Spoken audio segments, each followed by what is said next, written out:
Broadcast is now starting. All attendees are in listen-only mode.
Hey Ken, how's it going? Hey, good morning. Microphone check. We doing okay? Yep, I can hear you. Yep. Good. Hey, we had a really bad snowstorm last night. It knocked out Oh power, yeah, I and just saw you. and I Oh, it's terrible. and I had to dig out the one of the cars. So I'm still fumbling around getting this started here. Let me That's okay. get the recording set up. Sure. Let's see.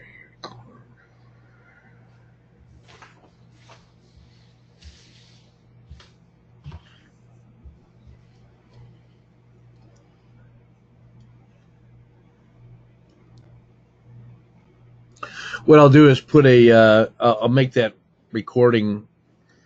I'll probably either put it in a Dropbox or give you a Yep, protected sure. link, so it's just for us.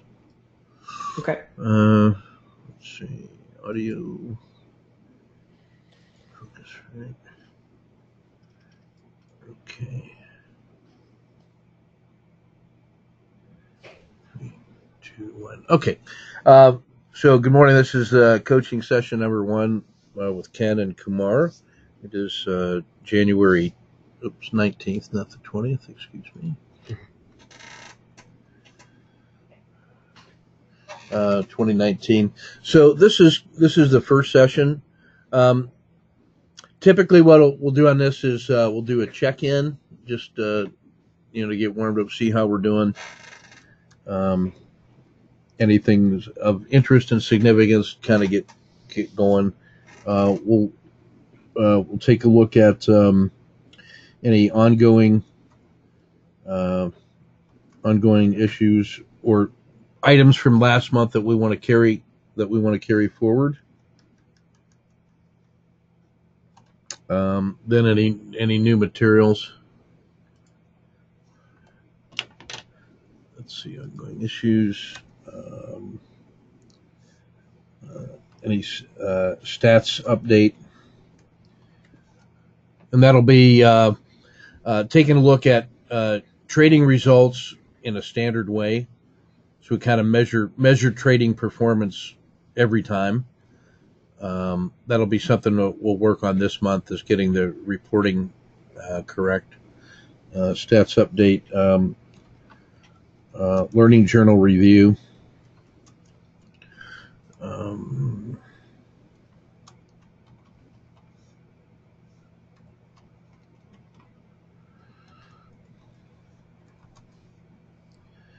I'll usually have some some commentary to make.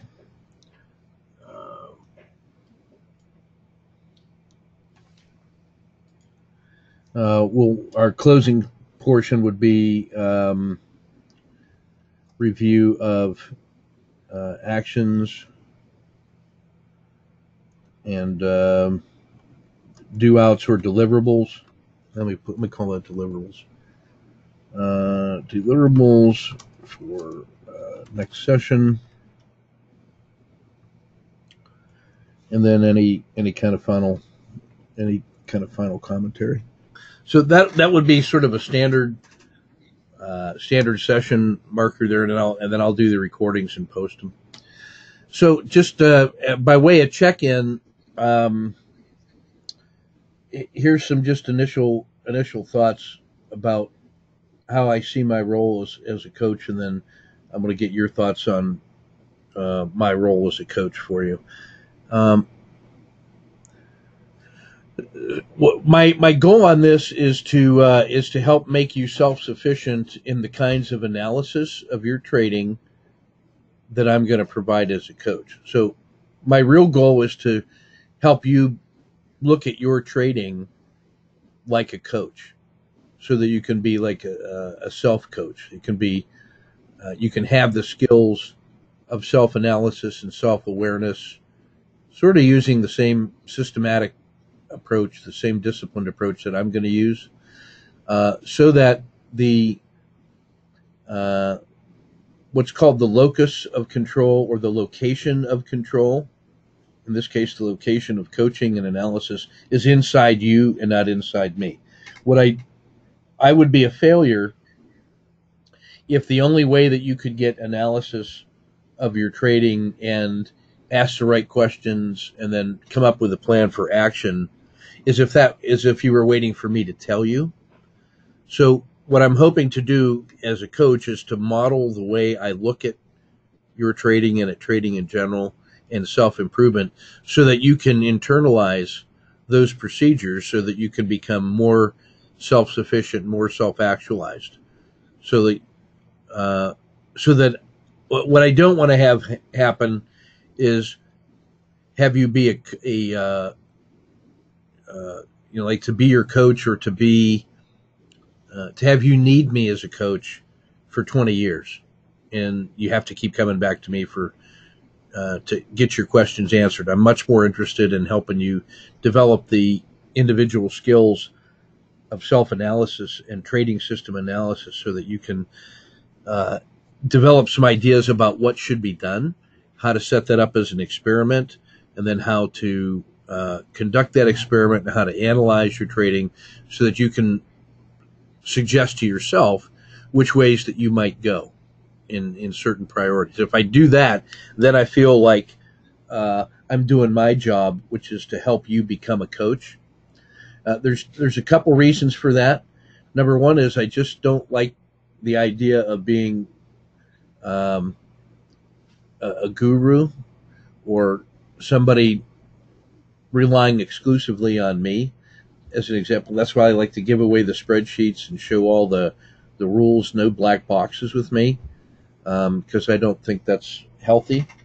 The second thing is that as you become an internal coach, you start internalizing those things, then you can start offering insights about your own trading, and you become a role model for others. And then in the chat room, it's easier for people to have give and take with each other, and share some insights. And that's one of the essential elements of the Tortoise community of practice, and that is it's a collaborative learning environment. So if I'm able to help people adopt a coaching frame of reference, I think it makes them better traders. It helps you deal with the psychological issues and pressures that come from the act of trading.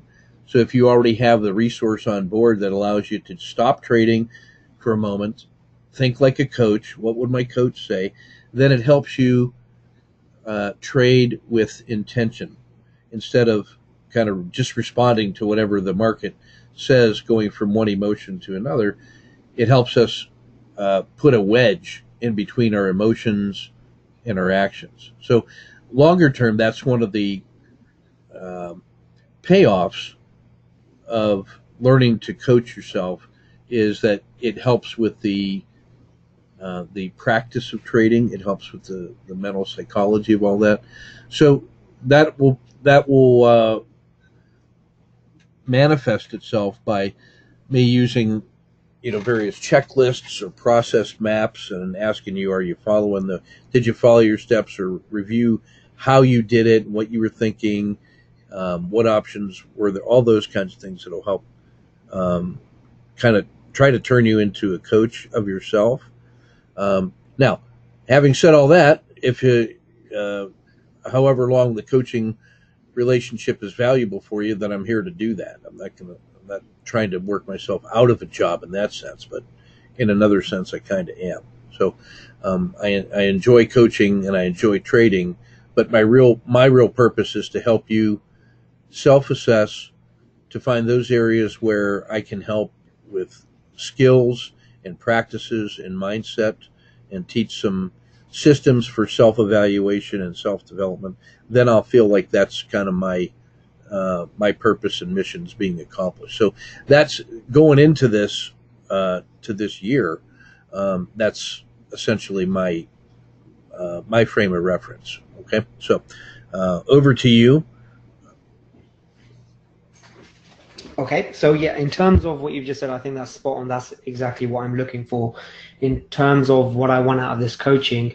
I think it's because I've never been coached before. I have done work on myself as a trader before, but not in depth. And I think I'm just at that point now where I need to maybe become a bit more accountable and track things a lot more thoroughly, but also. What I'm looking for is, I've sometimes gone down avenues and really researched deep into certain things. And when I look back, I kind of think, wait, I didn't have to go down that route, because of what I've learned over time.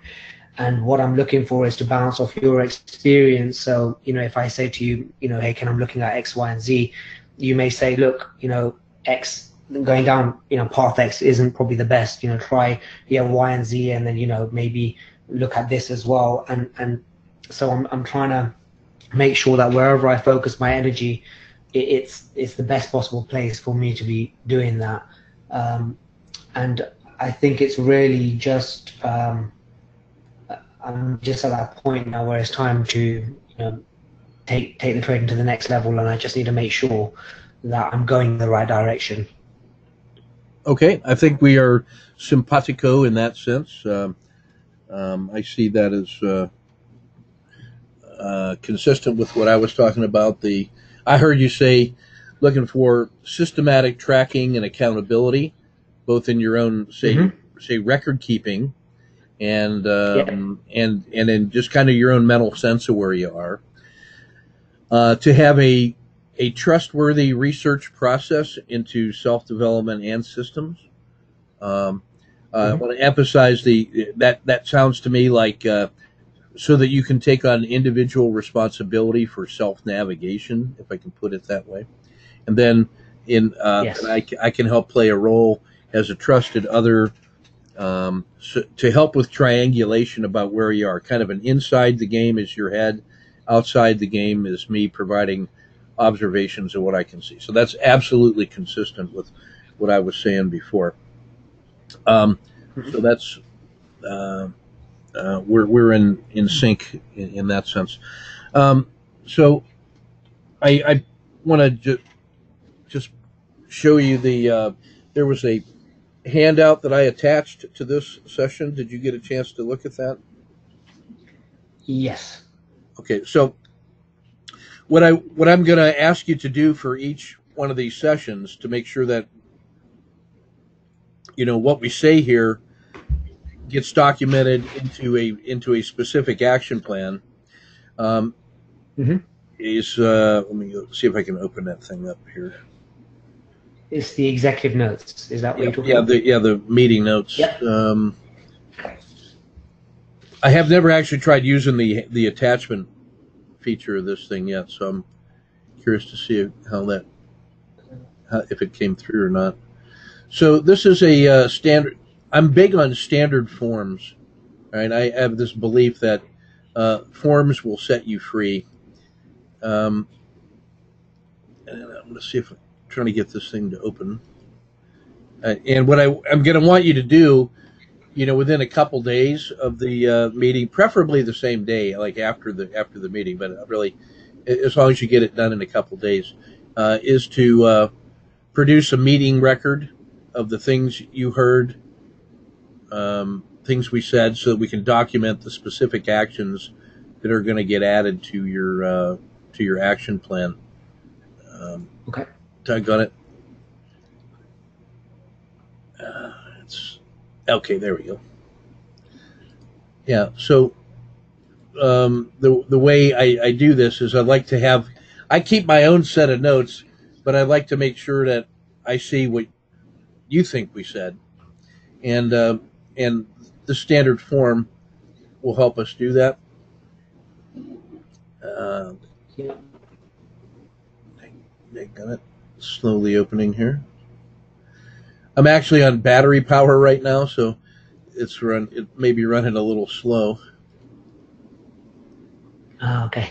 Fortunately, I woke up naturally at the right time because the alarm clock had not gone off. So basically, what the way I use this form is sort of to document that meeting, and in the meeting record up top is where I would put the administrative information about the time of the session and who was here. On the left-hand side, under the information column, so you don't have to use this form specifically, like in Excel. If you want to do it in Word or handwritten, is fine. But on the left-hand side is where I would put just notes of things that we talk about. Interesting ideas that like aha moments, content, the agenda, the structure, just sort of hitting the big bullet points of what's going on. And then on the right-hand side, under the action section, these are things where it becomes clear, either in things that we said or upon further reflection, you itemize specific actions that have to be taken. We try to break up all of the things to do into little bite-sized chunks. And that could be things that we agree on in the session. That says, like, for example, I got to make sure that I send you the daily after action review form, which is central to adopting a coaching mindset for after each trading session. That's the equivalent of the coach on the sideline making his notes, watching the game so he can figure out what he's got to do in practice. And so that looks at the planning, preparing, executing, and assessing process. And it uses the sustain, improve, and action lens. So we look at each one of those 4 steps for each trading session as part of the daily debriefing. Now, if you were doing just swing trading, that might be once a week. Like if some guys are doing swing trading and doing all their preparation on the weekend. So once a week is probably appropriate enough to do that. So, but whatever your time frame is, if you're day trading, then at the end of the day, and you clear the deck and you give gratitude and forgiveness for the act of trading, and then you start digging into all the trades that you made. That's where we get into the plan, prepare, execute, and assess process to look at how I did in planning. And when I look at planning, I look at what did I do good that I want to continue to do, and what didn't I do that I should keep not doing. Like if I make it a part of my trading process not to watch the news, so that I don't get my own trading plan cloudy. Like I don't take on extra useless information that only serves to deviate from my trading plan. It antagonizes the monkey inside me and makes me want to try to chase things that I just heard on the news, because that's my nature. Well, if my trading rule says don't watch the news, don't read the newspaper, and then at the end of the day I'm going through my sustains and improves for planning, I said, yeah, I was able to not watch the news, not watch the television or some kind of news streamer, so I wasn't distracted from my own trading plan, then that's a sustain. So the sustains can be two things: things that I did that I want to continue to do, and things that I didn't do that I want to abstain from. Then if there's anything in that phase from the sustain or improve that I want to emphasize, that I want to add to my checklist to do or to emphasize in the next round of planning, then I'll make a little note in the action column. So sustains and improves and action. And then I'll move on to preparation.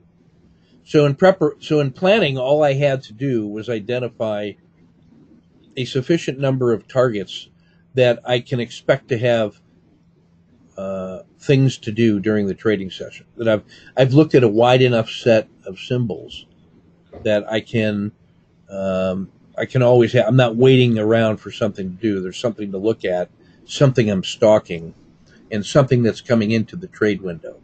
Because otherwise, if I don't have enough symbols, then my chimpanzee tempts me to go try to make something happen somewhere. So I'm kind of trading impulsively, and I don't want to do that. So that's what I mean by sustain, improve. And then the action step would be, hey, I only planned for 5 symbols. I really need to plan for 10 tomorrow or for next week. And then that's something that I can express as a SMART goal in my action step. And by SMART goal, what I mean is something that is specific, measurable, action-oriented. It happened or didn't happen. It's relevant to my trading plan, and it has a time component that I know when I'm going to check and how I'm going to check it. So everything that we put into the action column is something that we're gonna commit to do. Now, it may be that maybe in this session you come up with, let's pretend you come up with 50 things that you want to do, and you can't get 50 things done in a month.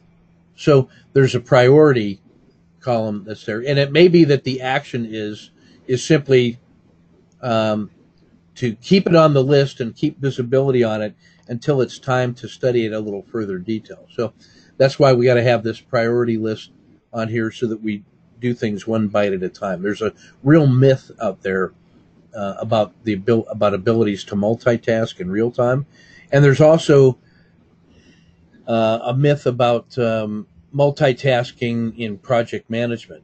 So one of the essential ideas that I believe in from 40 years of project management is this idea of span of control and the Kanban process from Japanese manufacturing, Kanban.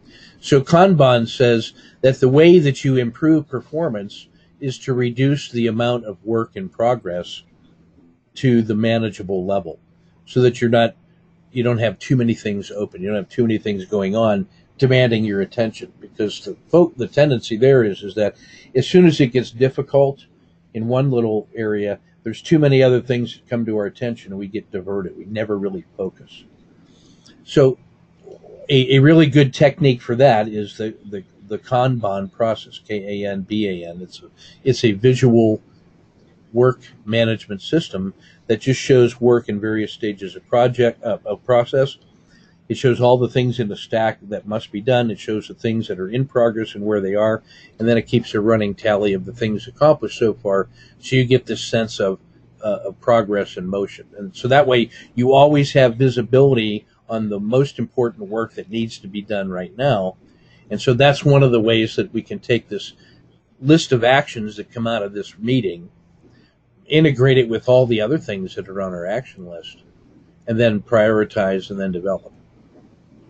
So the things that go on this action list are really going to be things that we talk about in this session. But then as you're going through your meeting notes and preparing this record, and you're reflecting on this, you may say, oh, I just realized we didn't talk about this, but I now see that I have to do that thing.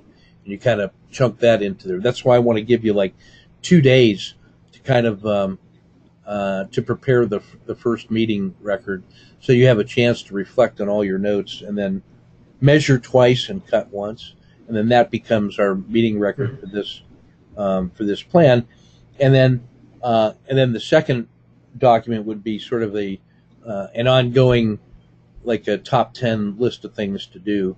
I would like to see that as part of the meeting record. Is that you just take the action steps in the order in which you think of them or see them or recognize them, but then when you turn that into an action list, the actual master to-do list, then you take the top 10 and organize it that way. That way you can integrate this list into your master working list and adjust your work plan accordingly. Is that making sense so far? Yep. Okay. So as an example, once I kind of get on a roll, sometimes I'll just be narrating one after another. So you might be putting on things there. Hey, get Ken's daily after action review. Find a reference on Kanban or ask Ken to provide an example of a Kanban process in a master list. I'm also going to recommend a book to you that I have my military officers using in the college, and which I've adapted for my own use, and it's called Bullet Journaling, BULLET journaling.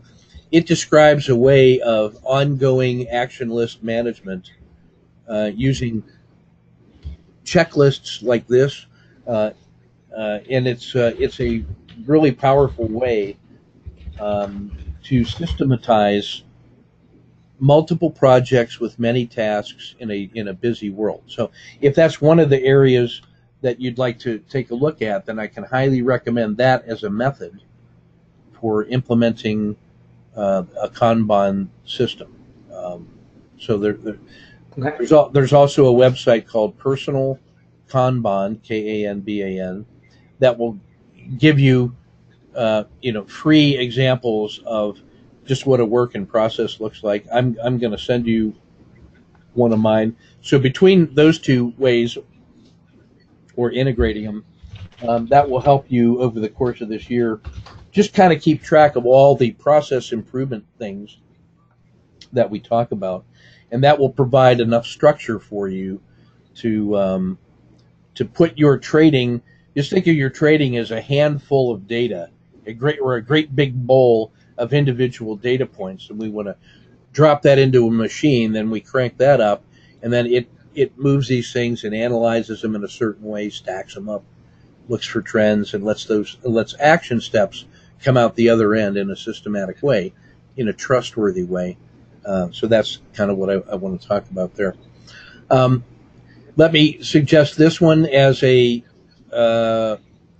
check on discipline and a check on commitment that I'm going to suggest to you, that what you need to do as a high priority task is to post one trading setup a week in the chat room, one trading frame. And by that I mean I want you to post a day trade setup if you're looking at day trading. And if I remember, you're looking at day trading rather than swing trading.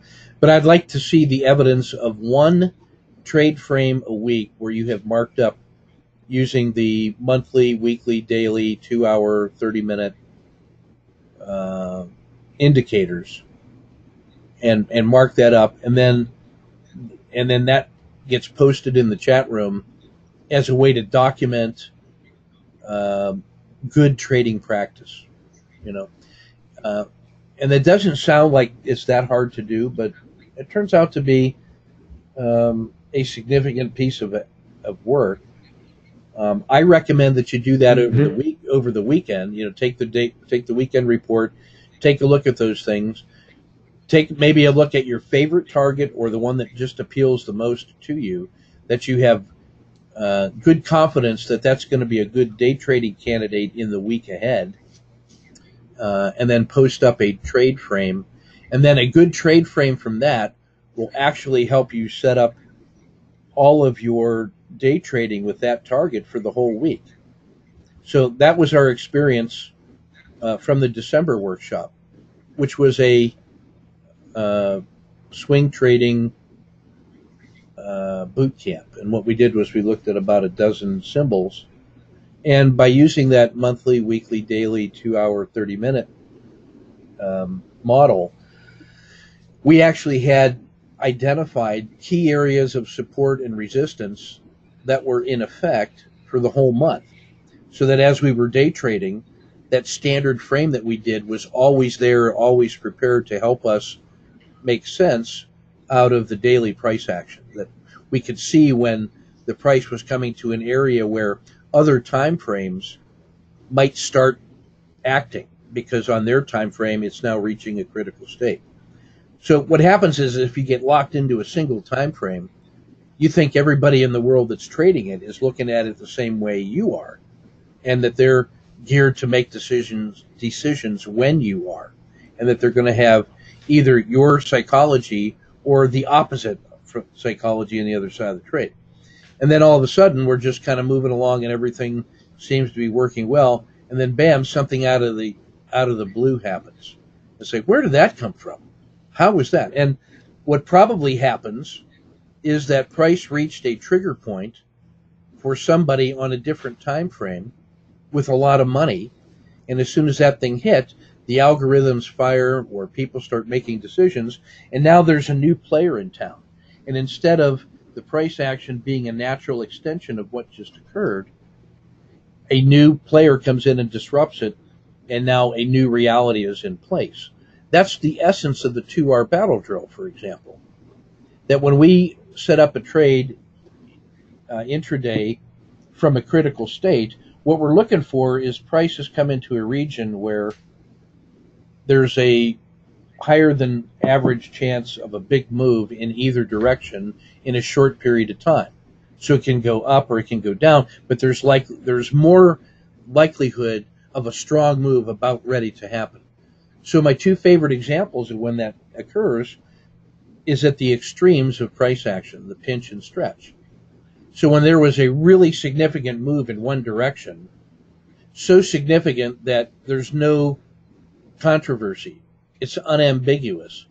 Either the bulls or the bears just won that last fight, and they moved this thing out of the noise in one direction in a significant way. That's kind of the essence of the hybrid frog, right? The hybrid frog takes advantage of, from the open, which is a critical state, the bulls or the bears moved it a significant way. And now we can say that that symbol is in play.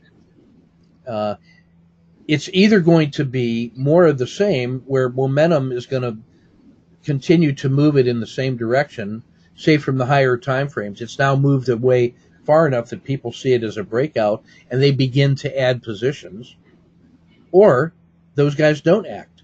And now the price has moved a certain distance. The bulls or the bears are now more interested in cashing and protecting their gains. And now the other side gets to make a counter trend move. And so that's the essence of the hybrid frog being successful. And then the truth changes, and now the conditions for an owl come into play. And then we can say, well, is the other side of the trade going to be strong enough to move it back to where it started? Or is this simply a hesitation and a continuation of the first move? And that's where things like the collapsing dragon and the emerging dragon happen. And that's what we call the chain trade process. So as an action step, I want you to go into the chat room and find the flashcard on chain trading by using the search function and downloading that file. So that way, number one, you have the file, and number two, you now learn a technique for how to use the chat room as a research reference tool, because it's an analog system and it keeps a complete record of everything that was ever said. It allows you to find those kinds of references. So as an action step, I want you to download the chain trading flashcard. So you go to the search bar in that chat room, just type in those words, and then you will see somewhere in there pretty quickly you'll see the link, and that will give you a visual on what I'm just describing with words. So what I'd actually like you to do before you do that is take my word stream, turn it into a little picture of the chain trade. What do you think I'm saying by describing the chain trading? and then compare that to the flashcard that I built to actually describe that. And then that's a check on learning or a check on communication. If it turns out that your sketch of that chain trading is very similar or identical to mine, then you have a piece of evidence that says the mental picture that I have in my head that's driving my narrative got into your head and allowed you to create a picture, and the two pictures were similar, then that gives us evidence that, yeah, you're getting what I'm saying on the first pitch, or I'm being clear in my communication. But if it's not similar, but if you thought it was going to be similar to what I was going to show, and if I thought I gave you the words that helped you see that mind picture, if it's not similar, then we have a piece of evidence that says, oh, maybe we're not fully in sync yet, and that just means we have to do more active listening that says, you said this, or I heard you say this, this is what I think it means, is that about right? So the more of that we have to do, the longer it takes to communicate, but it makes sure that the communication, it has less error, that it's more efficient. Then as we start picking up the rhythm of the narrative, then what I say is what you hear, and what I meant is what you think I meant, and then we're calibrated. And that way, if there was a month in between phone calls, we're not drifting away, each one working on a different path. Okay, so as a teaching practice, then, or as an action step, I'd like you to first draw a sketch of what you think that hybrid frog and chain trading looks like, and then compare it to the flashcard by downloading it from the chat room, and you'll knock out 2 or 3 different critical tasks in that way. So, I was looking at your notes that you sent me. So let me just use that as an example now. Let me talk specifically about the hybrid frog, and to answer your questions about. You had a question about where I got into UDAO earlier than you thought I might. So let me. The way I can answer that is by talking through the background on the hybrid frog, and then my general trading practice for finding a concept that I call, and this is an important one to write down, the minimum manageable risk box, MMRB. Minimum manageable risk box turns out to be, in my view, one of the most important discoveries about your own trading technique that's possible, because it applies to any possible day trading technique that you're going to develop now or in the future, either learn from me or develop on your own. I think it's that important. So I define the MMRB, minimum manageable risk box, as the execution risk that you have to have in place to ensure that you can trade professionally. And what I mean by professionally is that once you set up your execution risk, you have decided ahead of time how much adverse price action you're going to see before you are convinced that the hypothesis for the trade is wrong and it's time to exit. So I expect maybe the price to go in this certain direction, so I put in my execution stop, and that's the price that if I see it, it tells me that idea is over. As an example, if I did a standard frog box in the frog system, the movement of one frog box away from the low of the day tells me that it's now signal and not noise. And then the price that tells, and so I think it's going to keep going that way towards the high of the day trade. That's my hypothesis. Now, the price that tells me that is wrong is 1 cent or 5 cents, depending on the size of the symbol, is 5 cents below that frog box. So it reverses against me and then moves a whole frog box plus a penny in the other direction. I now have, in that hypothesis, a signal and not noise. Anything inside the frog box is noise. But because I have a frog box plus a penny, I now have a signal that it wants to go the other way. So in the frog system, that is my execution stop. For a mechanical system, that frog box, the way we define it, which is the standard deviation of 30 days of range, turns out to be a pretty useful statistical concept. It's useful for the following reason. Number one, it is very adaptive to changes in volatility over the last week. So that if you started off today with a frog box of a certain size, and then the market and your target became very volatile or became very quiet, the size of that frog box rapidly adjusts to changes in volatility. So in that sense, it's a statistics-based adaptive measure of the difference between signal and noise. So that allows us to stay calibrated in a systematic way to changes in volatility, which is the most important thing for day trading, because day trading can only work because of changes in volatility and surprise and people's getting triggered into action. Having an appreciation for volatility is absolutely essential for day trading. It's less of a concern for swing trading and position trading. It doesn't change that often. So the closer you get towards the day trading end of the spectrum, the more important appreciation of volatility becomes. So the frog box is our standard way of measuring a unit of volatility. Well, as we started trading the frog system, waiting that full frog box move from the higher to the low to get in, we started observing that the trades that really worked the best for us in this positive expectancy system, once they started moving, they never ever really looked back. So they didn't retrace 0.9 of a frog box, find support, and then turn around and go again to victory. In fact, they crossed the starting line and then just went, and then we were able to cash, winning trades reliably.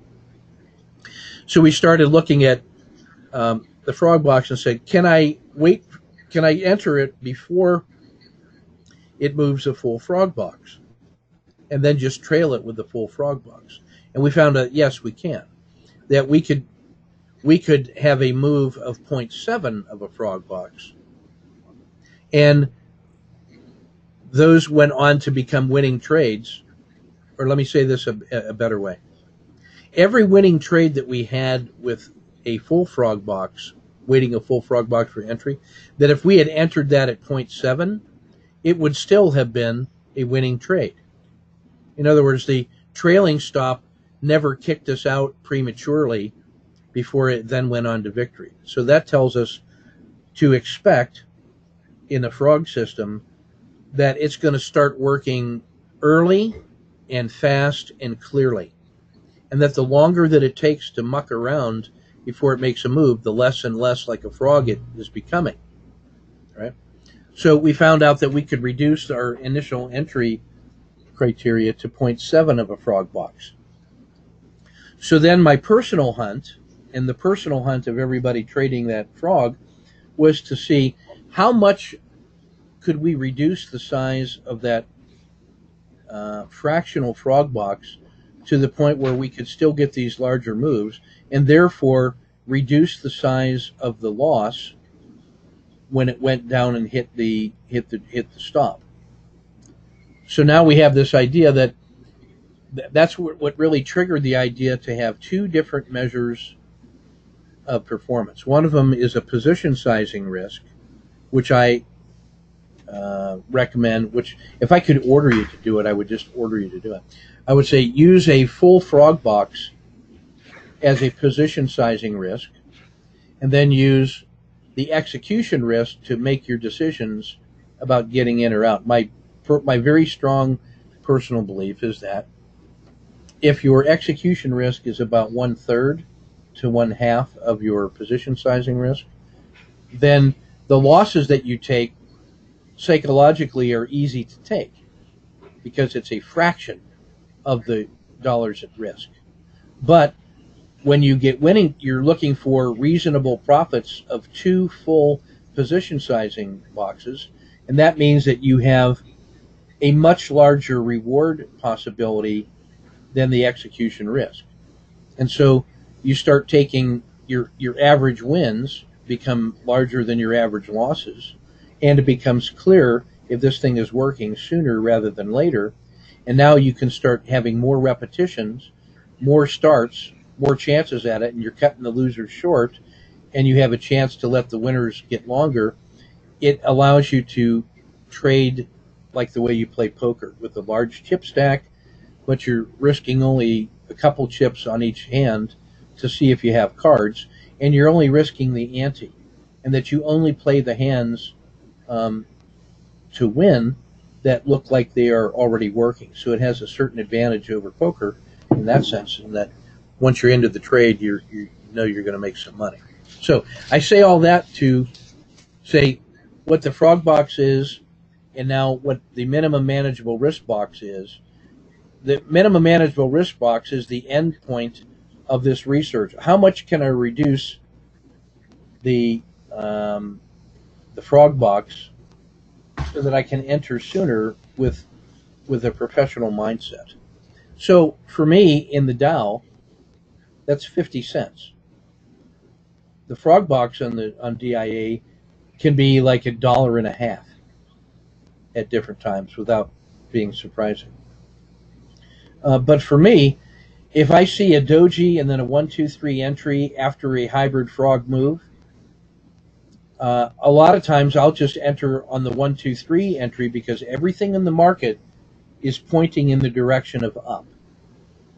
Now, how do I do it? That's what my friend Robert Gardner used to call the trading mosaic. And that is that there's a lot of things that we're reading for the day trade. The time of day, what the major indexes are doing. Is it a bull or bear market on the long term? Is it at a critical state for swing trading? Is that target have relative strength over the market itself? Is there volume? Did it do a Z3 excursion and has now started to reverse? If all those things are true, then when I see a 1, 2, 3 entry in my favorite target early in the morning, then that feels like what I call the morning hook, which is getting into a position earlier than a frog. It's earlier than an owl. It can be earlier than an RLXD. It's a 1, 2, 3 entry. And so what you probably saw on that day on the UDOW entry was exactly one of those. I know the day that you mean. That's exactly what happened. It had moved. It gave me a 1, 2, 3 entry. I could see my minimum manageable risk box of 50 cents approaching. So I put the trade on, put on a 50-cent execution risk, and then managed the trade. And when it crossed the RLXD, well, the RLXD, as you're already discovering, can be a very good entry after an unambiguous move. So you get a strong move in one direction. The dragon is at the edge of the river. Price is well outside the river. It makes a short-term bottom. You can see the P1 developing. The RL10 is reversed. You get a 1, 2, 3 pattern.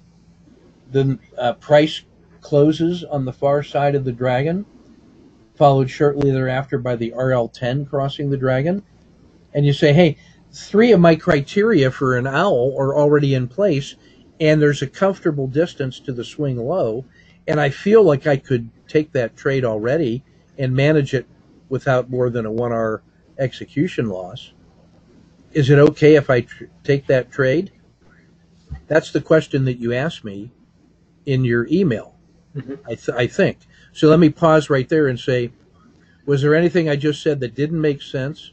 Or and is that exactly the question that you asked me? Can you take the entry Yes, after it was. RLXD? So the way I'm going to answer that to you right now, and I'm going to say, yes, you can, because you can also take, under certain circumstances, the 1, 2, 3 entry as it's, even before it's entering the dragon, because you have reasons to believe that it's going to go through the dragon.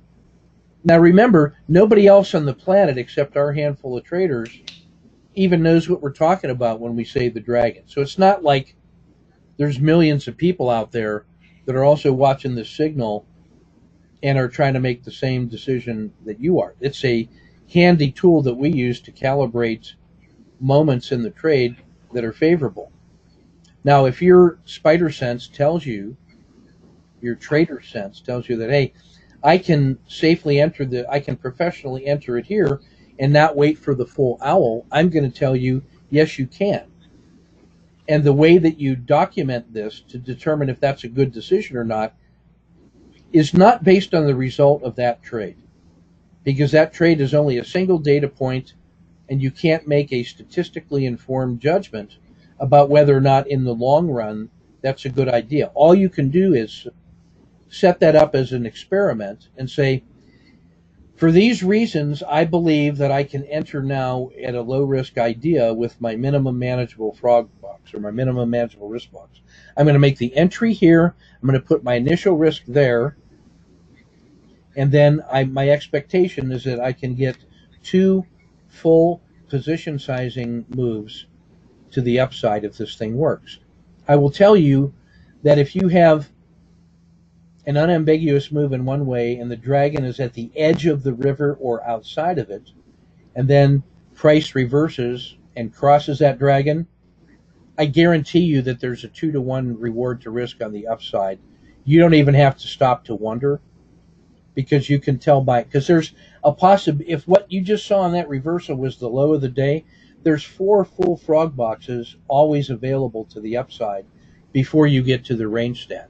So you don't even have to worry about trying to figure out, hey, is there a potential 2R available to the upside? You can just take that as a given, especially in the morning, right? So what I want you to do is realize that that is a trade decision that you make in the moment based on good reasons. And you frame the trade and you manage the trade. And then at the end of the day, or at the end of that trade, if you have some time, you kind of document it and you put in you make some notes in your trading journal about the plan, prepare, execute, assess piece, and the sustain, improves, and action. You just observe how that trade went and jot some notes in your trading journal or on that that record sheet that I'm going to ask you to download, or I think I'll email it to you. The plan, prepare, execute, assess, sustain, improve, and action. So that becomes a data point for that particular decision. When you have 30 of those things, you can now actually put statistics on it and say, hey, 30 different times I decided to try the RLXD entry when these criteria were in place. So that means you have to be disciplined about what you thought was the justification for making the RLXD entry.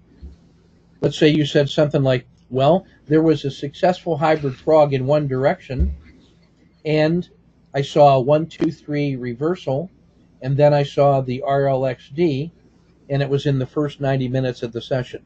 Those are the criteria under which I will try the RLXD entry instead of waiting for the full owl. Let's say that you decided to commit to that set of trading rules to experiment based on your own observation that those are good criteria. So you make a rapid trading rule list, and then you commit to doing that 30 times. And then you see what the results are as compared to waiting for the owl to develop. Here's what will happen. Out of some of those 30 trades, some number of them will be very successful. Those very successful ones will also trigger an owl entry 5 or 10 bars later, and those owls will be successful. Some of those trades will start to falter and fail before it even gets to the owl, and you'll cash or you'll scratch, and you might stop and reverse, and that would be a pocket entry ahead of a collapsing dragon. Some of those will fail and then will go on to be collapsing dragons. They went through your original execution stop, and then they start going the other way, and you get a continuation pattern to the downside. So those are like the 3 different cases. So when you ask me, is it a good idea to enter at the RLXD, or can you? I'm going to say, yeah, if you look at those 3 criteria I just gave you and all those are in place, you can try that.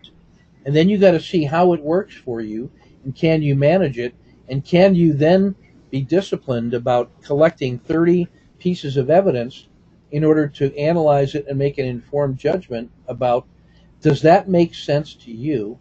Is that an idea that could actually work? Now, when you trade that, because it's a prototype system, you then have to say to yourself, how much money am I really going to risk on a prototype system? Well, if you were an angel investor and you had a great big bag of venture capital, you would say to yourself, the way I'm going to make a living is by trying 100 interesting ideas, and I expect 3 or 5 or 10 or 20 of them to actually pay off, that maybe 80 of them are not going to work, then I have to make sure that I don't bet the whole farm on any one of those ideas. So what I'm going to do is invest a little bit into them, and then if I see it actually working, I'm going to start scaling up, and then I can build on that position with markets money, and then build a larger position, but never taking more than a manageable risk all along the way. And that's how I'm going to build that position. So I would like you to think about your day trading the way a venture capitalist thinks about investing in startups. And that is that there's a lot of crazy ideas out there, but some of them work. And we have to have a way to protect ourselves against failures, but also being able to scale and reward ideas that work. So that's the mindset that I want you to approach. So when you have ideas during the course of the month about, hey, I was looking at this as a rule set, it should be on the basis of what you're already kind of doing in a narrative way. You said, hey, I started noticing these things. What I really want you to do is, when you notice them, you put them in your trading journal for the day, which looks very much like this meeting record. You can use that meeting record as a way to document your trading day. That's how you take the raw material of your notes. That's going to later populate your after action review form. Now you'll look at it and you'll say, hey, the trading day is nothing more than a coaching session with myself and the market. And the same technology or the same technique that you use to document what we're talking about with this meeting record is what you do to take daily notes on your trading performance. You might have another sheet of paper that shows, the marked up chart, which shows how you applied those ideas to that particular one, and that becomes a piece of evidence as part of your daily collection of notes. So you have this trading log, this documentation, and then you have the snapshots of the charts that you're making, or if you're doing it online and you're putting those things right in there, the visual trade management thing helps you figure out what did you see, what was going on, what triggered you to want to act, how did you manage how did you frame it, how did you manage it, and then what do you think about all that from sustain, improve, and action. Once you go back and replay the film, or you take a look at the trade itself, you can then start looking for other things that you didn't notice.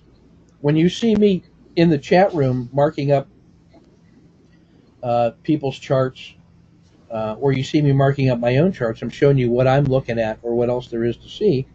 That's the way that you can, like a coach looks at game film, to start looking at all the different little parts of the game that he may not have seen, because there's so many things going on, you can't always consciously see everything. Your mind is seeing everything, but you may only recognize a couple things that you were focusing on. So by going back and looking at the charts and looking at it, we start to see what the indicators were saying, how to add things to your view, and that gives you an action step. Hey, make sure that I look at the MACD next time. So I want you, as an action step, is to try using this form here as a way to document your psychology, or your stream of consciousness in the trading day, and then identify those reasons that make you want to trade. What created the impulse that made me think this was a tradable idea. I'm not saying it's a bad thing. I'm saying let's document what are the inputs that are triggering you to want to trade, and then we can analyze those to see if those are good ideas. And then we use that RLCO and Bollinger Band framework and these ideas of pinch and stretch to document very specific, repeatable criteria in order to make a robust trading rule set. Then we trade the trading rule set for 30 trades to see what the statistics tell us. Now, the way you do that to commit to it is you can either paper trade it or trade it at a prototype level, like one share, so that you can actually see how it feels when you have money at risk. But that way you're not investing a full production size risk on an idea that's just in the prototype phase. That's a way to add way too much volatility and risk to your portfolio. So we don't want to do that. So we're going to have this idea of how we scale up to full production size by starting with paper trading, then production size, then limited rate, and then full rate production. So initial production, the initial prototype phase might be, and I'll just pick an arbitrary number, it might be $25 at risk. And that might be 5 or 10 or 50 shares, whatever it may be. Just enough so that you pay serious attention to the results so that you're not frivolous. Now, I have a problem sometimes with paper trading is that I make decisions, it's harder to take that as a real trade because I don't have any skin in the game. So I always have to trade, 1 or 10 shares so that I actually have dollars at risk so that I treat the trade and the idea with respect. And I don't worry about the admin cost, but I need to have a certain amount of money at risk in order to take it seriously. So that may not be the case for you, but there's at least those 4 levels of risk. Paper trading, $0 at risk. Prototype dollars at risk. Limited rate, which I think of as like a half of what I want to trade it at, or less, and then until I scale up all the way to full regular production, whatever your risk per trade would be when you have a professional system you have confidence in. So you gotta investigate those numbers and find out what works for you, and then let me know what you decide and why. So that's what I want to say about using this tool as a way to start documenting and to think like a coach. Then in the future, or during the course of the month, if you see another finesse, as you start looking at these things in detail, you start saying, hey, I have this idea that I want to explore. Well, if you change a parameter, that's a new experiment for you to do. And you have to really have 30 examples of using exactly that parameter set to see how it works. Now, does that mean that you have to finish one experiment before you do another one? Well, maybe. Or you may look at this as a laboratory experiment and say, let me take 30 days of DIA or TLT, treasuries, or oil, or whatever you decide is a pretty reliable day trading candidate. I argue it's something that has got to be large and liquid with a small spread and has enough volatility that you get reliable signals every day. And so that means it could be a currency, it could be a commodity, it could be a big index like the Russell 2000 or the Dow or whatever. But that's what a good day trading candidate has, is those kinds of features for reliable trading every day. Those are the things I call the old reliables. Now, there's other symbols that move in and out of phase that sometimes are not reliable, but sometimes they really are.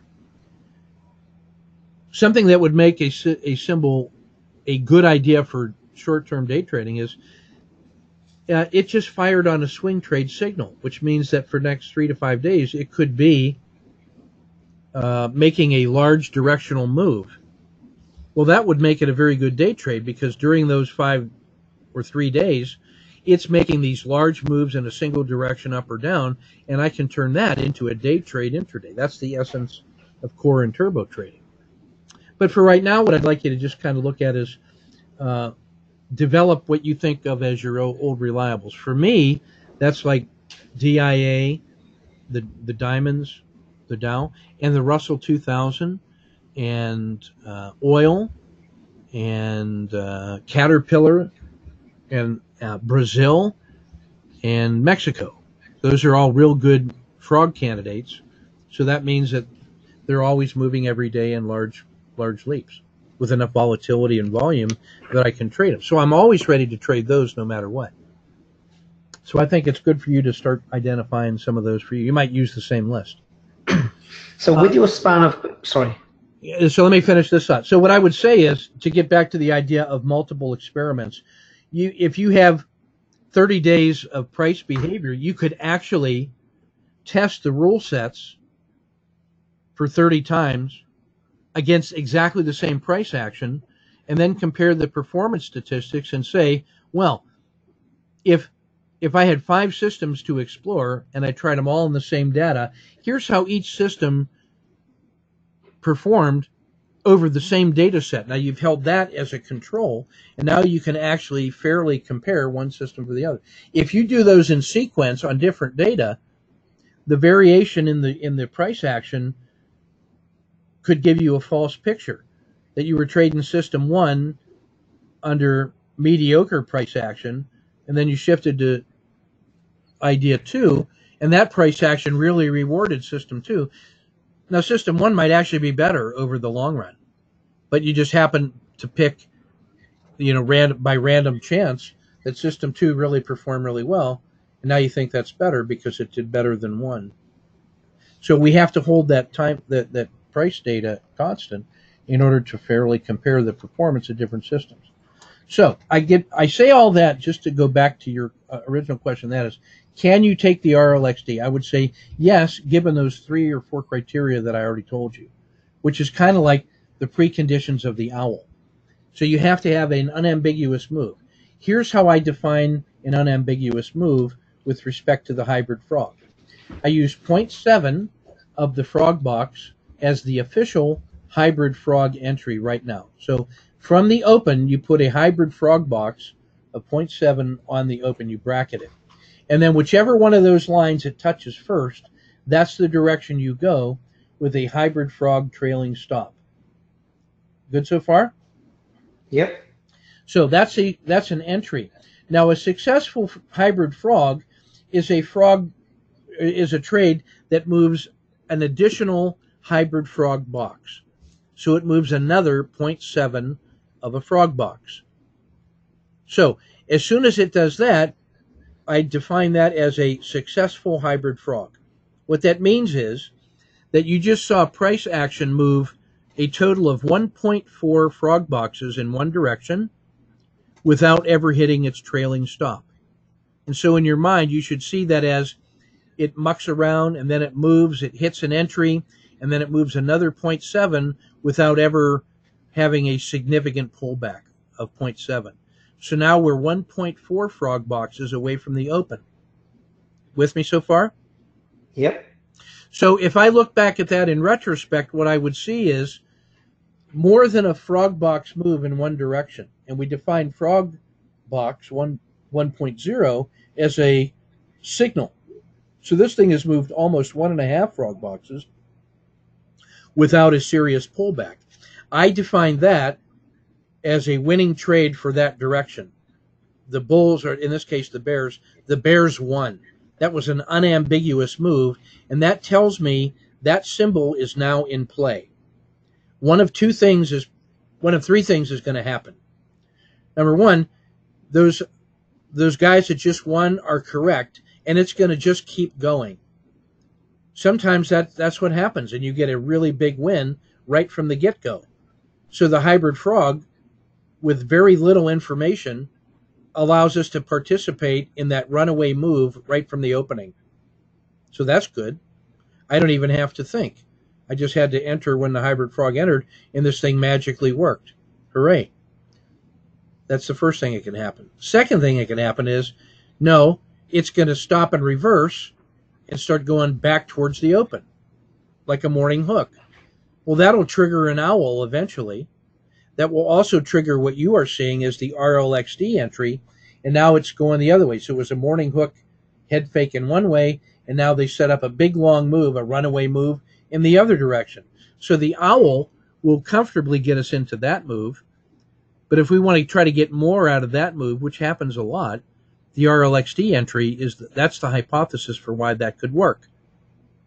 So what I want you to see the unambiguous move as a 1.4 frog boxes of a move from the last swing high or low. So that not only works for the open, but later on during the day after prices moved around and you see a low of the day and then it moves to the high of the day and starts reversing, you can take those as temporary swing highs and lows, and an unambiguous move would be a move that is greater than a frog box, or 1.4 frog boxes to be technically correct. All right.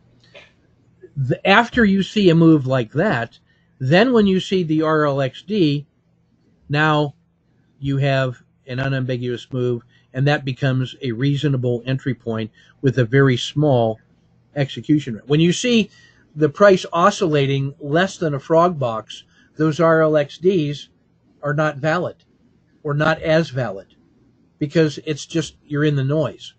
And you'll see that Right. as you go through the day. So that's one of the ways that you can distinguish between a high payoff RLXD and just an RLXD. It had to be preceded by an unambiguous move, which we can define right now for the next month as 1.4 frog boxes from the last swing high or low. Now, when you look at the MACD histogram on the bottom, you'll see that really aligns with a winter rolling into spring outside of that red river. That will be absolutely clear to you. And they'll be saying, oh, that was a significant move in that direction, and now it's moving winter to spring. And then when you look north, you'll see very clear RLXDs that look promising. I want you to look at the charts that I posted this week that I called the flashcards to see beautiful examples of exactly that phenomenon. Okay? Yes. So that's another action step. So here's what I want to say now. We're about 70 minutes into a 90-minute session. So I think that I've given, probably more news than you can use. But I've given you a lot of specific technical or process things to add to. And I think I've covered in a procedural way the items that you had on your question list from your email. So what I want you to do is you've had a chance to be making some notes and putting some questions in there. I want to give you a chance to clarify what I said and maybe identify anything that you need to hear me say before we wrap up the session. And that allows us to move back towards, we have been diverging. We're now converging towards the end. So I've made the commentary that I want to make. This is your chance to talk about review of information and actions, and then we can settle on deliverables. What I want you to do really is the deliverables for the next session or anything that you notice right now that we want to talk about a month from now. But it's really the reviews of the action. What I really want you to do is talk about the actions that you're clear that you want to take going forward.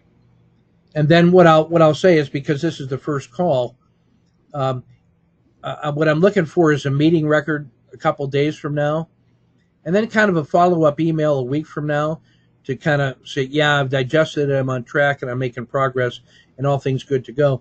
And then what we do is just through an exchange of emails, as often as you feel a need, you start talking about specific things for clarity, and you can put that in the chat room if you want, or if you would rather do that with an email, send it to me by email. And then what I am going to probably do is, when you ask really good questions like that, and I try to give you my best answers, I'm going to ask your permission now to, when I think it's fair and safe and not a threat to you, to put your question and my answer into the chat room or into other coaching sessions, or as part of maybe it's an FAQ. If it's a really good question and answer, I may add it to the day trading course, because it may help other people who are having the same issues. And that way you and I recognize that what we're doing is not only coaching each other, but also something that's going to have an effect on other people. So we will treat this with respect and with an idea of giving back to the community of practice. When we work in that way, it drives us to do our best work. So let me finish my one incomplete thought before, and that was, I want you to commit to doing one trade frame a week, posting that like on a Monday, and so for this week, a Tuesday. Do your best on putting together your best trade frame using that multi-time frame technique. Post that in the chat room for feedback, and I'll give you feedback. And so will the people who look at that. They'll be grateful. And then the other thing I want you to commit to is over the course of the week, pick one closed trade where you framed it, you traded it, and then you marked that up, and post one case study for review in the chat room to get feedback on. And then on your little on a checklist of, are you doing the things that you need to do to become professional, is, did I post my little weekly, your little weekly assessment? Did I post one trade frame, and did I post one trade case study, a closed trade that you're marked up? And if you do that over the course of a year, you'll have 50 trade frames, and you will have 50 pieces of structured feedback. It won't even take you a full year to realize the power of those two actions. You will learn to recognize those as the most important things that you do, because you are internalizing the coaching process by applying a systematic process and holding yourself accountable to others. And that way the chat room acts as your formal mechanism for accountability. And along the way, you may actually discover an accountability partner who's trading in a similar fashion, and then the two of you end up becoming accountability partners, and then you're both not relying on me and my aging 62-year-old mind and my habits of forgetfulness. You're not relying on me for the wisdom from above, but no, you're in the workshop working together, building your knowledge and adapting it to your own personal style. And now you're writing the trading book of you, which is the most important book about trading that you can read, is the one that you write as a result of the daily notes and the daily work and the daily after action review and those marked up charts. That's your trading book that you're writing, and that's the most important book that you can read. And the only way you can read it is to do the work and write it daily. You see what I'm saying there? Yep, I understand. Yeah. So let me toss it back over to you for review of actions so far, and sort of your debrief on what we've done so far, and then any closing remarks, and then we'll say, in a couple days or less, you should have a meeting record. But I'd like you to I don't want to see it before 2 days, because I want you to do it and then think about it and then do it again. So that means you're going to have to listen to this damn recording more than once. So you take a set of notes of what you have so far, have that note sheet in front of you, then listen to the whole recording and say, oh, what did I miss while I was writing this note or thinking about that? What were things that we said that you missed? And then you build a complete meeting record with actions. And as you go through the month or the week ahead, you may end up adding to that list. And then by building your master to-do list you have this list of open tasks. So what I'm going to ask you to show me a month from now is your updated current master to-do list with SMART goals, priorities, estimated time, what the purpose of it is, what the outcome, that whole thing. I want to see that a month from now. You can give me a sample before that if you want to say, hey, am I on the right track?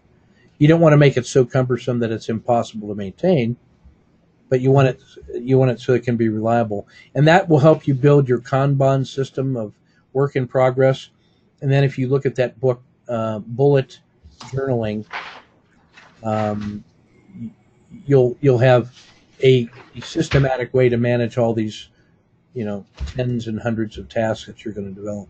Okay. Yep. All right. So Yep. let me toss it over to you. Go ahead. Okay, so am I supposed to go over a debrief of what I've just heard, or can I go into some questions? Both. The Okay. debrief of what you just heard is I expect you to do that with the meeting record. But if you still have, Yep. these are questions that you sort of like where we are right now is, before we hang up, I need an answer to this question, because otherwise I won't be able to do the other work because this question's on my mind. So these are kind of the Yeah. things, the Okay. must-have things before we conclude. And that can be, Right. we'll Okay. take as long as we need, but that's kind Okay. of what these would be. Yeah, go ahead. Right. So in terms of one thing that I didn't pay too much attention to is when going in for a trade, in terms of the target having to be to position R. Yeah. I apart from putting the range stat on from the high of the day or the low of the day, that I mean, should I be looking at Nothing else. humps, not humps or dragons or anything? Yeah, going further nothing back? else. Nothing else. So that means you have to know the range stat of every target.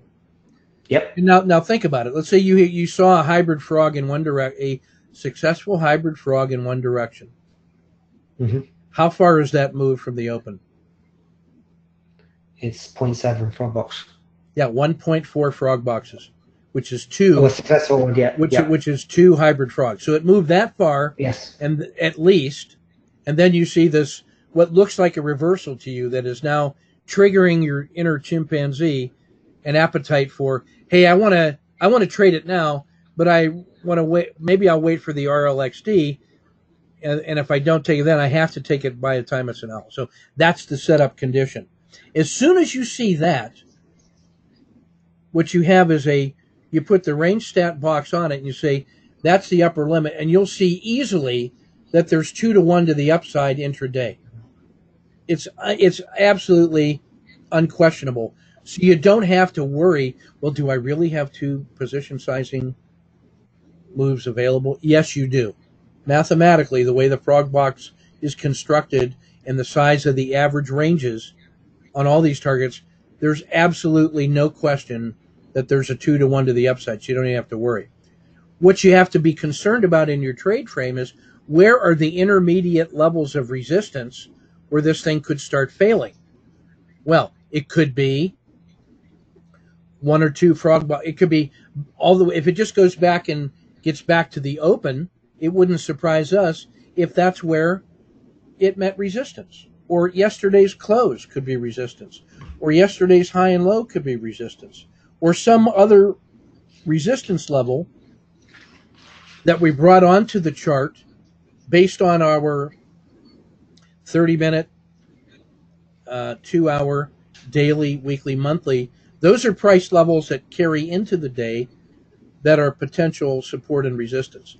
So any one of those things could trigger a change in price action, but we have to be confident that when we saw the low of the day, that it can get to a range stat and still be a normal day. So that there's always 2-to-1 available to the upside for position sizing. So you don't have to worry about that because of math. But what we're going to be concerned about is, there was enough of a reversion to warrant getting into the trade, and we saw a technical signal that justifies a reasonable entry with my minimum manageable risk box, my execution risk. And I've identified different steps on this ladder that if it starts to fail or slow down or starts to reverse, I'm not surprised. I've anticipated that, and then I know if I'm going to cash it or I'm going to give it a little wiggle room to let it go. That becomes a discussion for this upcoming month. Is the next discussion we'll have is about different ways to exit that based on what I just said. But I want you concentrating on the front end, kind of on studying the entries. There will be more to be said about different methods of exiting. What I want you to do on that is, in the month ahead, if you haven't, is I want you to look at that Swing Trade 2018-12. There's a very good session in there about 7 or 8 different ways we can pick exits. So I want you to find that, listen to it, and then ask questions for the next monthly. I want you to find it, study it, think about it, and then if you still have questions about that, that's a high priority question for coaching session number 2. Okay? So I did go over some of the swing stuff, and when we're looking at the monthly, weekly, daily, 2 hour, and you're marking off all the levels, which is what I did for the Dow this week. When I didn't know how to, on top of just looking at my owls and looking at the hybrid frogs and everything, Yeah. when these levels are breaking, or I could only think of it as you're anticipating, maybe if there's an hour happening down below, you're anticipating for it to break that level which you've marked off, which was the 30-minute pinch that was going on this week. Yes. So here's what I want you to do. Here's what I want you to do. In order to measure your current understanding, the fastest way for us to resolve that is for you to mark up DIA using the monthly, weekly, daily, 2 hour, and 30-minute. You put the lines on there and make a notation of why you put it on there. Why do you think that was support or resistance? Why was that a potential place for price to get to and then reverse? So you put that on. I will do the same for DIA, and then we'll just compare our notes. Okay. And that way we'll know where you are in your understanding of it, and then you'll see where I am, and then we can compare notes, and from that we'll both learn quickly. So rather than talking about too many generic ways of doing it, let's just start with a prototype, and then what I'll do is I will record that session for DIA. I'll commit to doing that this weekend because we get Martin Luther King Day over here Monday, so I really have almost 3 full days to screw off. That's unbelievable. So I'm going to turn that into almost like a flashcard and coach and teaching session on this technique, but I'm going to do it on DIA, and so will you. So we're going to get personal value out of that for our coaching session, but it will also be helpful to others. So this way we're actually leveraging our time. And then when we both, that's the one that I want you to post in the chat room.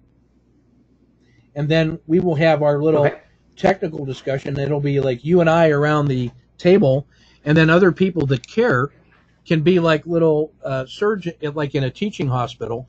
You and I are both practicing this surgical procedure, and then these other guys are in the gallery looking down upon us and offering their insights, or they're going to learn from it. And then based on how you are making your trades and doing what you want to do, somebody's going to, we'll look for an accountability partner or a trading partner with you so that you have an additional resource, and together, we go on to victory. Something like that. That's how Jeff and Sanal do that with Eric. You'll see in the Eric in Europe, and Eric from Denmark is kind of just naturally fallen in on that. And then Brad McCartney. Oh, you're in England. Guess what? Yes. Guess what is going to be excellent for you? Jeff and Sanal and Eric and Brad McCartney. You're going to find that to be a natural alliance of all you Euros. Trading together. And I'm going to introduce you to Lars Kuske, LarsKuske. So a year ago, he is where you are now. And that kid is a professional trader right now by applying these steps. And he's he does like design work and test driving for, I think, Mercedes or Audi. And so he's very he is also young and smart like you. So That's the way we just start. We'll start with DIA, and that will answer your particular question about how to proceed with DIA, and then we'll just get better together. Going forward, on top of doing that thing with DIA, I will then, rather than just concentrating only on DIA, I should be doing those regulars, the IWM, USO, EWZ, Yeah, I think and doing. if you did those, here's kind of what I would say. If I was only going to do 3, I would do DIA, Russell, and EWZ for 2 Mhm. reasons. DIA is slow but mighty because it has the power of those 30 large cap companies. So it's not Yeah. a frivolous thing, but it's slow. But once it starts moving, it's like an iceberg. Mhm. It just goes. Now the Russell is kind of the opposite of that. Now it's strongly correlated, but it has more volatility and but it has more false starts, and it often moves before the Dow does because the traders have a sense of where the market's going, and then they start using the Russell as a way to start building their positions, and it moves. If it follows through, that might be enough of a market move for the Dow also to follow through. And then the follow through of the Dow contributes to confidence for the Russell, and then that really goes. So they are moving in tandem, but the Russell moves first with more volatility. So it's Right. important to study both of those so you can see where on the spectrum that you would prefer to be with your real money. Do you prefer the slow and steady, or do you prefer the earlier, faster? And then you can use one to inform the other. Like if you want to do the Dow, you might still see the Russell and say, the Russell is really it's really working now, and the Dow has just started to work. That allows you to put the money into the Dow with a very, very small risk.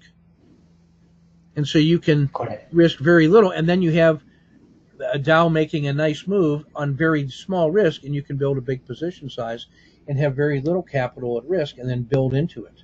That's my favorite technique. Or you can say, hey, I'm trading the Russell with a half a position, and now the Dow has turned and started to go. Now I can put my second position on the Russell because the Dow gives me confidence that this could be a big market move. And then you take only half a position of risk on the initial Russell, and then you add the second position with confirmation, and then you can build larger positions with less overall risk. So that's why I want you to actually study both of those. Now, I want you to study EWZ as the third one, because now this is something that moves independently of those two. It's only correlated at about 0.5. So there are times when the Russell and the Dow are doing nothing, but Brazil is moving in one direction or the other because of reasons that are related to that region and that country and that currency and the emerging markets, right? So it can move independently. Now you have the ability to see, can I manage 2 different time frames or 2 different waveforms? And that gets to your span of control. So if the US is working, you could concentrate which one's better, the Dow or the Russell, and go that way. But if the US is not working, but the Brazil is, now I have something to do that's been prepared. Sometimes they all go up together, and that's going to be an enormous day in Brazil. Or it's going to be an enormous day in the Russell, and you pick whichever one is working better. Or you may actually say, hey, the US is going up and Brazil is going down. So you decide which way you want to go. Or even better, the US is going down, but Brazil is going up. That's been the case for the last month. Brazil and Mhm. Mexico over the last 6 months got the shit kicked out of them, if I may use a technical term. But then about a Right. month ago, the US started getting the shit kicked out of it. But while that was happening, all the discretionary money rolled over into Mexico and Brazil, and those two things dominated the last month. They're at the very top of the weekly stack of relative strength. And so they've been consistently good to the upside. So for the last month, when I've been watching the US go down, if the if Brazil was going up intraday, I immediately go to Brazil and trade that intraday because that's part of the larger narrative from the higher time frame that gives me a low risk idea to trade intraday. And I can do that with a prepared trading plan that incorporates monthly, weekly, daily, 2 hour and 30-minute support and resistance as checkpoints. Think of that as a long cross-country drive, and those are all the little checkpoints along the way, the rest halts and refreshments and support centers and support and resistance, and it's confirming that you're making progress and you know where you are in the long-term life cycle of that trade. That's why we look at those, so we have a higher time frame context to help inform our decisions. Got it? Got it. Okay, good. Continue.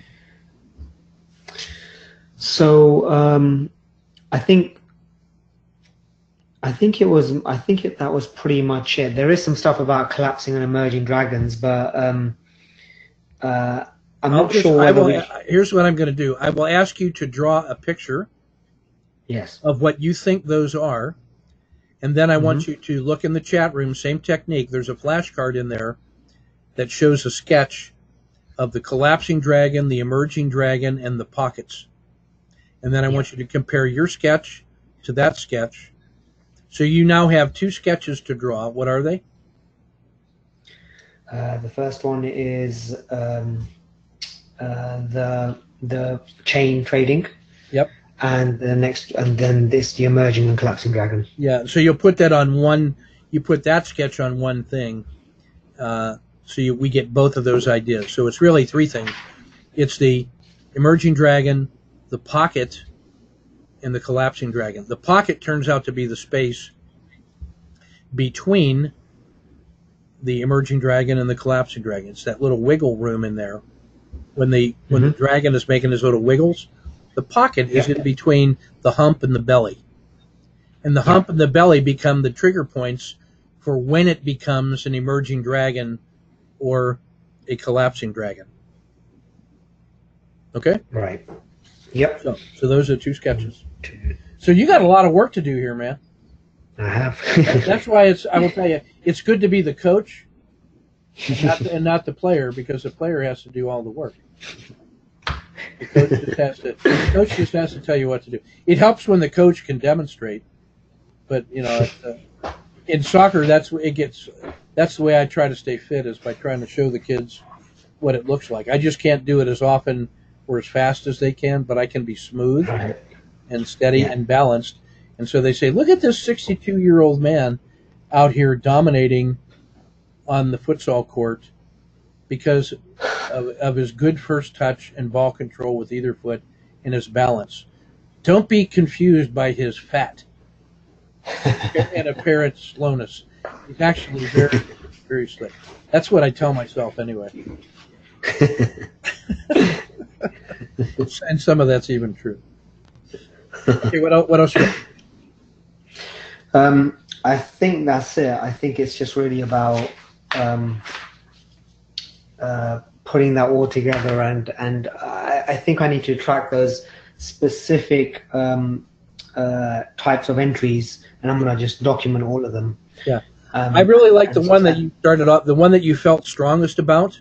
Make sure you document that first, but then I want you to document at least one other one, so you can, and whether it's just, hey, I'm just going to document it against the owl, that would be fine. But if there's another one that really is really on your mind, try two, so that you can compare two different ideas. And then when you do that side-by-side comparison, it helps you adopt the mindset of a lab experimenter. That you aren't committing, you're not trying to say, hey, I'm going to pick which one I think is correct, and then I'm emotionally committed to that being right. No. You're just setting up a science project. This is just a lab experiment. And then the rules either work or they don't work, and it's not your ego associated with right or wrong. We don't care about that. We want your intuition to suggest things to test. And then we want your good research practice, your good lab work, to make an informed decision about which one we should commit our money to. So I trust your intuition to come up with interesting ideas. I trust our lab work to decide how we're going to invest our family money. Two different things. Both of them, one is the chimpanzee, one of them is the lab scientist, right? The lab assistant. And then your role as the chief of staff, is to make sure both of those guys are doing their job correctly so that you can give action plans to the commander, whoever is the total boss. You're the chief of staff managing all this little work project to do it right. The commander is the one who makes the final decision, who commits to action with family money for long-term results for the good of the tribe. That's the person that you have to support with good staff work. So to be professional is to be doing good staff work. And that has two components. Remember these things: due diligence and professional grade. Due diligence means you can honestly say, I did the work. And then professional grade means I did the work to standard. No shortcuts, no bullshit. I did the work to standard, professional grade. Your job as the chief of staff now, the coach, is to do due diligence. I did all the work. Second step, I did all that work to standard. You have to get both of those right to meet your obligation as your own chief of staff. That means you got to encourage the chimp, but you got to manage the chimp. So your job is to come up with interesting ideas, to notice things. Lab assistant, your job is to perform the experiment to give us an informed decision based on math and statistics about how we're going to commit the vital treasure, the precious cargo of our family money for the good of the tribe. So that 200 years from now, the tribe is protected and prepared. That's our job.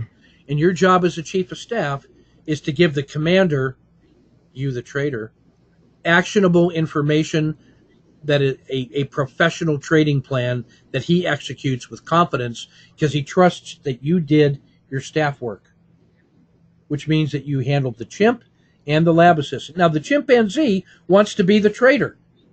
He wants to act on every stupid idea that he comes up with. Well, not all those ideas are stupid. There's good ideas in there. But we need the lab assistant to separate the good from the bad. The lab assistant likes to study things so much that they're never ready to trade because there's always one more experiment I want to run. Well, you can't make money if you're only experimenting. At some point, you got to commit to an action plan and produce. That's the commander's job, is to be able to commit to those. The commander uses the chief of staff to ensure that we did professional grade due diligence and that this action plan is ready to go and it's bulletproof. Meaning we can take a hit, but that bullet doesn't penetrate the armor of our trade frame and position sizing and risk management. Position sizing, risk management is our armor against bullets, and we're bulletproof because of the way that we did our professional grade and due diligence. That's the 4 mindsets that you need to recognize in yourself. And so that's the last piece. I want you to draw a picture. This is your third sketch. I want you to draw a picture of your chimpanzee or whatever you look at as your internal, good idea generator. I call him the chimp. Draw a picture of the chimp, the lab assistant, the chief of staff in the middle, and at the top of that triangle, the commander who makes the trading decisions. And and the triangle represents the trading plan that gives him enough elevation so he can see far to make good decisions. It gives him the perspective on how to make good decisions. I have a beautiful picture in my mind right now of that. Lower left-hand corner is the chimpanzee. Hey, boss, I got a good idea. Let's trade it right away. The chief of staff says, thank you, chimp, for your interest. And he gives it to the lab assistant, who puts it on his master task list of what to research and hire more lab assistants to do multiple experiments at the same time. And when he's ready, he comes back and gives it to Chief of Staff and says, this is ready for action. Chief of Staff approves it or not, sends it north upstairs to the trader who's on the top of that lonely mountain, ready to put a trading plan into action with real money. Draw that picture, or whatever picture came into your mind to make sense of all this. But draw that picture. I'm going to show you my picture. And then that's your psychology lesson for the day, for the month. Okay? Excellent. Got it. Are we good to go? We are good to go. Perfect. Okay, so what you're going to come back to me on do outs is not sooner than 2 days from now, you give me your meeting record with an action plan for the priorities. And then just realize that as we go through the month, you're going to be building your master task list as you go through the daily debriefings and our exchange of emails and whatever you're talking about with others. And now we jumpstart this and get it going. Now, let me say something else. It's been, I haven't done any other coaching for other people in a systematic way for over a year. 2 years ago and before, I was doing a lot of coaching. And then I just took a break because I was working on, I needed to focus more on the swing and the day trading, getting that stuff documented and building out the infrastructure. But I now am satisfied with where I am on those things. And now I feel I'm prepared to do more of this. What I would request your permission is, after you've gone through listening to all this, what I would like to do is use this session as a sample session for a standard meeting 1 coaching session, because I'm really pleased with how this unfolded. This is a 2-hour session, but it got everything done that I think would apply to a lot of different people. And my focus for this whole year was to work on exactly this kind of prep with other people to help them internalize our tortoise style teaching and develop their own trading plan. And I think if more people heard this, they could jumpstart their own work. And so I would humbly request and respectfully request your permission to make this session 1, this is kind of the prep work, available to others as a sample for what they could expect if they're going to do coaching with me, and as a way to jumpstart themselves. If you don't object to that, I will just give you great thanks. And then if so, and based on that, I'm going to give you a coupon for $1,000 for next year. So if at the end of a year we're still talking, and you're still finding value add and all that, you have $1,000 coupon to apply to next year for anything you want. Awesome. Yeah. Or if there's anything else, like any of the other the other home study courses already that you're at some point you're interested in those, I'll give you $1,000 coupon for that too. But so you got $1,000 coupon towards any future goods or services. Is that fair? Yep. Perfect. Thank you so much. And those of you out there in radio listening land, if you do the work that Kumar's already done, the same deal is going to apply. So you can expect that. So you pay the coaching fee, but then you're going to earn, if you actually do the work, you will have earned $1,000 coupon. So that's sort of my respect. That way I feel good that if we both put in the effort, but then you don't do the work, then I don't feel bad about you not using that $1,000 coupon. But if you do the work, then I respect the work that people do, and I know how hard it is, and so I want to honor that with that coupon. Fair enough? Fair enough. Okay. All right, buddy. I hope the weather's good there. We're right at, we have 2 minutes left to the 2-hour mark, so we can now fill this with 2 minutes full of human interaction. or there's 2 more minutes I get a delay before I go out and finish shoveling the That's what it's really about, isn't it? Yeah. Delaying that. Well, that's right. I got the wife and kids are out there working on it and having fun, and they're expecting me to help. Oh man. But if I can say, hey, no, I'm working here, they'll say, oh, that's okay, Dad. You don't have to worry. So, but I'm starting to feel guilty about that. That's my own cross to bear. That's my own. Well, take good care. I'm gonna go watch the tape of the Liverpool game, Don't tell me how it ends. Okay. I'm going to go watch it. All right. And All right. take good care. Perfect. You Cheers. got a lot of work to do. Thank you very much, Ken. Yep. Take care. Cheers. Take it. Bye.